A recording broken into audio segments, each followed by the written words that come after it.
Good evening সবাইকে আরেকটা blog নিয়ে চলে এসেছি আমি লিপিকা লিপসের ব্লগে তোমাদের সবাইকে স্বাগত। আজকে বানিয়েছিলাম রেড ভেলভেট সন্দেশ। তো চলো বন্ধুরা কী করে বানিয়েছি পুরো ভিডিওটা দেখার জন্য অনুরোধ রইল। আর এটা একবার হলেও বাড়িতে বানিয়ে খেও। কী কী দিয়ে বানিয়েছি, কীভাবে বানিয়েছি পুরোটাই তোমাদের সাথে শেয়ার করব। পুরোটা দেখার জন্য, ভিডিওটা দেখার জন্য অনুরোধ রইল। আর প্রথমেই আমি কি করছি, কিভাবে বানাচ্ছি চলো এবার দেখে নিই। এখানে আমি একটা বিট নিয়ে নিয়েছি। বিটটাকে ভালো করে মাথা আর পেছন ভালো করে কেটে নিয়ে তার সাথে বিটটাকে আমি ভালো করে এর খোসাটাকে ছাড়িয়ে নিয়েছি। এবার বিটটাকে আমি ধুয়ে সেটাকে আমি গ্রেট করার জন্য রাখবো। গ্রেট তোমরা নাও করতে পারো, 4 টুকরো করেও এরপরে যে স্টেপটা আমি করেছি সেটা করতে পারো। আমি একটু গ্রেট করে নিয়েছি, তাতে একদম মিহি হয়ে যায় জিনিসটা। এই যে আমার গ্রেট করা হয়ে গেছে। এরপরে এই গোটা জিনিসটাকে আমি কি করব, আমি এটাকে আমি একদম মিহি করার জন্য আমি ব্লেন্ডারের মধ্যে নিয়ে নিয়েছি। আমি এরপর এটাকে পুরোটা কিন্তু রসটা বার করে নেব।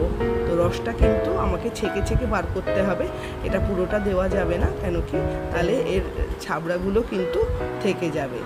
তো পুরো রসটাই আমি এরকমভাবে বার করে নিচ্ছি। তোমরা চাইলে কিন্তু গ্রেড না করে পুরোটাই কিন্তু মিক্সিতে মিক্স করে নিতে পারো।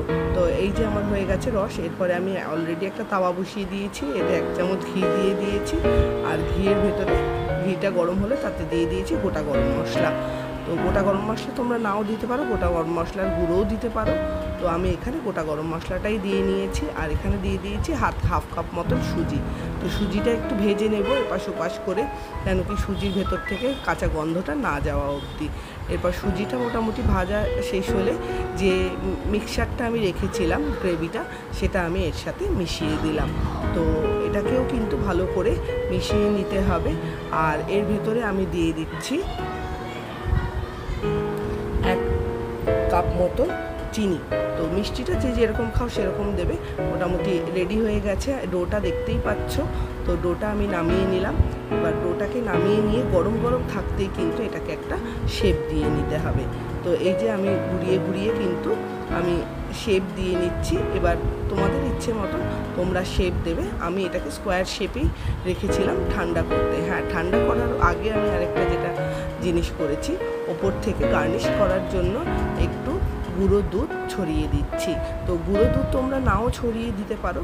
তোমরা কিন্তু এটার সাথে চিনি, যেটা পাউডার চিনি পাওয়া যায় সেটাও তোমরা ছড়িয়ে দিতে পারো। তো আমার বাড়িতে সেরকম ছিল না, তো চিনি ডেফিনেটলি ছিল, তো এটা গুঁড়ো করিনি। আমার বাড়িতে পাউডার দুধ ছিল, সেটা দিয়েই করেছি। এবার এটাকে ঠান্ডা করে আমি বরফির আকারে কেটে নিচ্ছি। হ্যাঁ, শেপটাও তোমাদের ইচ্ছে মতন। আমার বরফিটা ভীষণ ভালো লাগে দেখতে, বরফির আকারটা, ওই জন্য আমি এটাকে বরফির আকারে ছোট বড় করে কেটে নিচ্ছি। তো এই যে দেখতেই পাচ্ছ আমার মোটামুটি। এরপর গার্নিশ করার জন্য এগুলোকে আলাদা আলাদা করে তুলে নিচ্ছি।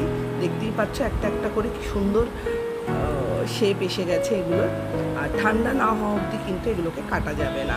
তো কে কোথা থেকে আমার ব্লগটা দেখছো অবশ্যই আমাকে জানিও, কেমন লাগলো অবশ্যই আমাকে জানাবে। আর ভালো লাগলে আমার ব্লগটা একবার সাবস্ক্রাইব করে দিও, লাইক অ্যান্ড সাবস্ক্রাইব করে দিও। আর এই যে গার্নিশ করার জন্য ওপরে একটা একটা করে কাজু দিয়ে নিলাম। এরপর টেস্টারের কাছে যাব। তো টেস্টার বলবে কেমন হয়েছে খেতে। তো চলো এবার টেস্টারের কাছে চলে যাচ্ছি। মোটামুটি ও বলবে কীরকম হয়েছে। কালকে পরীক্ষা, ওই জন্য ওকে দিয়েই টেস্ট করা। Red velvet Sandesh. Red velvet Sandesh? Yes.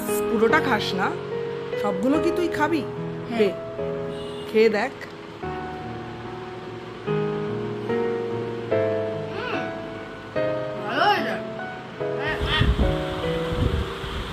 তো থ্যাংক ইউ আমার ব্লগটা দেখার জন্য। সবাই ভালো থেকো, সুস্থ থেকো।